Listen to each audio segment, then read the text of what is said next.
তো good afternoon বন্ধুরা, চলে এসেছি। এখন বাজে 2:05। তো আমার রান্নাবান্না কমপ্লিট হয়ে গেছে, সব কিছুই মোটামুটি কমপ্লিট হয়ে গেছে কাজবাজ। এই খাবার বাসনগুলো মাজবো আর মেজে স্নান করবো। আমার স্নান হয়নি, মেন জিনিসটা হয়নি।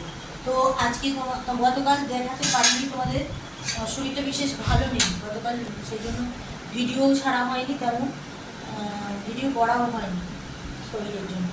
তো আজকে পুরো দমে সকালবেলা থেকে একদম ঘুম থেকে উঠে থেকেই লেগেছি কাজে। কালকে কাজও, ঘরের কাজ কিছু ইয়ে হয়নি, আর সেরকম রান্নাবান্না হয়নি বলে দেখার কাছে। এখানে আছে গরম গরম ভাত, আজকে মাই রান্না করেছে, আমার মা রান্না করেছে আজকে, মানে আমার দিদুন দিকে যেতে হয়নি। আর এখানে আছে কাঁকরোল আলু ভাজা, আর এখানে আছে পটল আলু আর হাঁসের ডিমের তরকারি। এই হচ্ছে আজকের মেনু। আম আছে, আমগুলো পাকেনি, এই জন্য ফ্রিজেও পুড়িনি, বাইরে বার করে রেখে দিয়েছি। ফ্রিজে পুড়লে তো একদমই পাকবে না।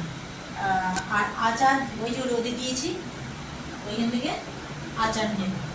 দই আছে ফ্রিজে, মা বললে আজকে দই খাবে না, কালকে শরীরটাও খারাপ প্রচুর ব্রাইট করছে, সেই জন্য আজকে বললো আজকে দই খাবে না, ওই জন্য দই বার করিনি আজকে।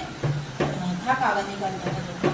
ঠিক আছে, চলো আজকে ব্লগটা এখানেই, আবার আসছি।